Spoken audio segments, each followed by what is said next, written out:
issues. Today, specifically, we have talked about Secretary Marcus's abuse of prosecutorial discretion in the enforcement and removal of illegal aliens in the United States. I want to highlight again Secretary Marcus's 2021 memo in which he stated the fact that an individual is a removable alien, therefore should not alone be the basis of an enforcement action against them. He went on to list factors that ICE agents should weigh when deciding whether to pursue enforcement and removal or not. Attorney General Knudsen, as a former prosecutor yourself, does it make any sense to give credence to mitigating factors when considering whether to prosecute someone that has already been proven to have broken the law when they crossed our border illegally? Congressman, certainly not, especially when there's specific directive in federal law that requires that person be detained and be prosecuted. The idea that individual prosecutorial discretion suddenly means you have the right to blanket en masse pardon people or parole them into the heartland of the country, that simply does not exist in statute. I agree with the concept generally of prosecutorial discretion on a case-by-case basis. And indeed, that's what the federal law allows. But that's not what's being done here. It's being just implemented on a mass scale, wide open en masse, and that is simply not justified anywhere in federal code. Thank you. I must say I was disappointed to see that the factors in favor of removal didn't include the significant financial and human costs to American citizens. Our hospitals are inundated with illegals. Schools are overrun with non-English speaking, setting other students back. And now New York has sent teachers and American students home and turning public schools into bunker houses for illegal aliens. This is totally unacceptable.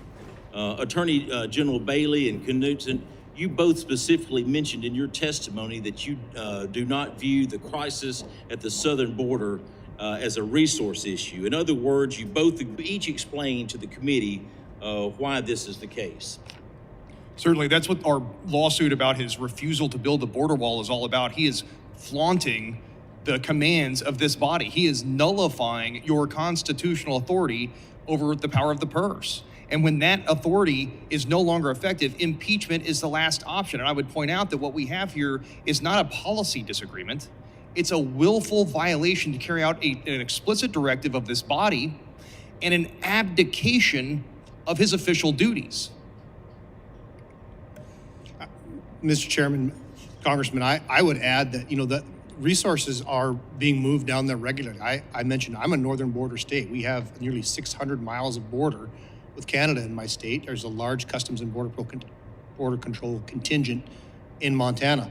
Most of those individuals have told me they've been cycled down to the southern border. The problem is not the number of agents down there.